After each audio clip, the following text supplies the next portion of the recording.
Mercredi 22 juillet 2020, première destination, le Gabon, avec le quotidien L'Union qui écrit « Pas sorti de l'auberge ». Nombre de propriétaires ou gérants de restaurants déchantent après qu'ils ont été sommés la semaine dernière de fermer leurs établissements précisément pour non-respect à la lettre d'un protocole sanitaire particulièrement contraignant. Les contrevenants risquent gros, avise le journal. Et au Togo, avec Liberté, on parle de la réhabilitation de l'aéroport de Niamtougou. 4 ans après, les travaux estimés à 33 milliards de francs CFA n'ont toujours pas démarré, déplore le journal, pendant que Togo Matin fait un focus sur la diplomatie et l'économie. Le Togo et la Turquie se projettent déjà dans l'après-Covid-19.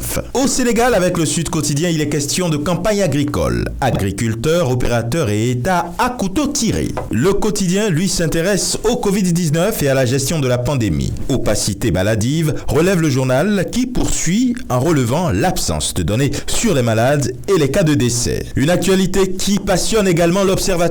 Pandémie du Covid-19, les incroyables secrets des internés au coronavirus. Pour l'AS ce jour, violation de la loi et du principe de l'imputabilité, rupture d'égalité. Le Forum civil épingle l'IGE. Au Mali, l'indépendant annonce pour un ultime recours afin de sortir le Mali de sa crise sociopolitique, la visite de 4 chefs d'État de la CEDEAO attendue à Bamako ce jeudi 23 juillet. Sur la même actualité, l'indicateur lui évoque plutôt 5 présidents ouest-africains attendus à Bamako. Et devant ces 2 chiffres, nouvel horizon, lui, de ne pas être précis. Dénouement de la crise malienne, le journal se contente de dire tout simplement que plusieurs chefs d'État de la sous-région sont attendus à Bamako ce jeudi. En Côte d'Ivoire, avec Fraternité Matin présidentielle de 2020, candidature RHDP, l'Abagoué, le Poro et le Tchologo veulent Alassane Ouattara. Ces élus et cadres de ces régions ont lancé hier un appel au chef de l'État. Le nouveau réveil n'y croit pas. Un cadre du RHDP met les pieds dans le plat.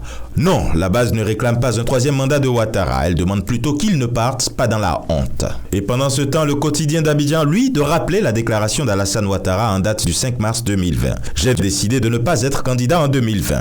Et au Cameroun, avec le jour scandale sur les traces du riz de Orca. On a offert du riz qui n'est jamais arrivé chez ses véritables destinataires. Le journal propose dans ses colonnes une enquête à ce sujet. Pour le Messager, association culturelle, la loi qui divise les acteurs artistiques et culturels devront faire contre mauvaise fortune bon cœur, dit le journal. Et mutation envoie ses lecteurs dans les écoles normales supérieures. La guerre des places. Le nombre de places au concours d'entrée aux ENS de Yaoundé, Bambili et Marois drastiquement revu à la baisse. Les candidats expriment leur colère. Et enfin au Bénin, avec le matinal, l'interdiction de l'importation des œufs de consommation au Bénin, le ministère de l'Agriculture, de l'Élevage et de la Pêche clarifie. La nation, lui, s'intéresse aux impacts du Covid-19 sur l'économie nationale en faisant un zoom sur les secteurs d'activité les plus touchés.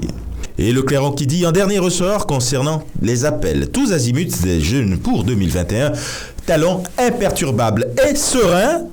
Et ce sera tout pour aujourd'hui, mais encore, prudence, vigilance et surtout, n'oubliez pas les gestes barrières. À demain.